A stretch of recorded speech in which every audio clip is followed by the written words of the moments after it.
Hi friends, good morning. ఈరోజు మనం కాంశీరామ్ గారి రాసిన పుస్తకం గురించి తెలుసుకుందాం. 1982లో కాంశీరామ్ గారు ఒక చిన్న పుస్తకం రాశారు.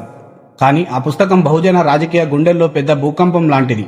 ఆ పుస్తకమే ది చెంచా ఏజ్. ఆయన అడిగిన ప్రశ్న చాలా గట్టిగా: దళితులు, వెనుకబడిన వర్గాల నుండి వచ్చిన నాయకులు నిజంగా నాయకులుగా ఎదుగుతున్నారా, లేదా పై వర్గ పార్టీల చేతుల్లో బొమ్మలుగా మారుతున్నారా? కాంశీరామ్ గారు చాలా స్పష్టంగా చెప్పారు. రాజకీయ వ్యవస్థలో మన వాళ్ళు వెళ్తున్నారు, కానీ నిర్ణయాలు తీసుకునే స్థాయిలోకి వెళ్ళలేకపోతున్నారు. వాళ్ళకు పదవులు ఇస్తున్నారు, పేరు ఇస్తారు, కానీ స్వతంత్రంగా ఆలోచించే శక్తిని మాత్రం దూరం చేస్తారు. అలాంటి నాయకులనే ఈయన చెంచాలు అని పిలిచారు. 1932లో జరిగిన పూనా ఒప్పందం గురించి కూడా ఆయన చాలా లోతుగా మాట్లాడారు.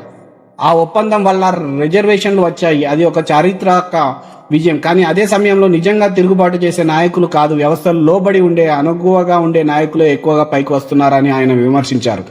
ఇది ఎవరికి నచ్చని నిజం, కానీ చెప్పాల్సిన నిజం. కాంశీరామ్ గారు రాజకీయాలు కావు. ఆయన దగ్గర డబ్బు లేదు, మీడియా లేదు, పెద్ద నాయకుల మద్దతు లేదు, కానీ ఆయన దగ్గర ఒక స్పష్టమైన వ్యూహం ఉంది. ఆయన చెప్పిన పెన్సిల్ సిద్ధాంతం చాలా గొప్పది. పెన్ పట్టిన వారు అంటే చదువుకున్న ఉద్యోగులు, అధికారులు వాళ్ళ తమ జ్ఞానాన్ని మాత్రమే కాదు, తన సంపాదనలో కొంత భాగాన్ని కూడా సమాజం కోసం ఇవ్వాలని చెప్పారు. పెన్సిల్ పట్టిన వారు అంటే కూలీలు, రైతులు, సాధారణ ప్రజలు వాళ్ళ క్షేత్రస్థాయిలో పోరాటాన్ని ముందుకు తీసుకెళ్లాలి. ఇద్దరు కలిసి నడిచినప్పుడే బహుజన ఉద్యమం నిలబడుతుందని ఆయన నమ్మారు. పెద్దలు సభకు డబ్బు లేని రోజుల్లో ఆయన గోడలను వేదికగా మార్చారు.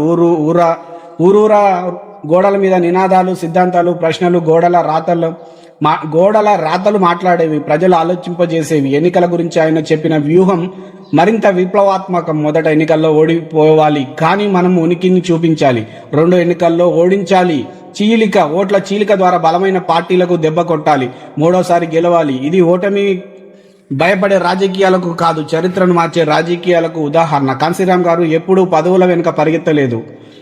తనకు ప్రధానమంత్రి అయ్యే అవకాశం వచ్చిన ఆయన వెనక్కి తగ్గలేదు. ఎందుకంటే ఆయనకు ఒకే నమ్మకం: రాజ్యాధికారమే అన్ని సమస్యలకు మాస్టర్ కీ. వ్యక్తి కాదు ముఖ్యం, పదవి కాదు ముఖ్యం, సామాజిక అధికారం ముఖ్యం. ఈ ఆలోచనతోనే ఆయన తన జీవితాన్ని త్యాగం చేశారు. ఈ కథ మీకు నచ్చితే ఇలాంటి చరిత్ర ఆలోచన ఉద్యమాలపై మరిన్ని వీడియోల కోసం ఇప్పుడే నా ఛానల్ని సబ్స్క్రైబ్ చేయండి. Thank you friends.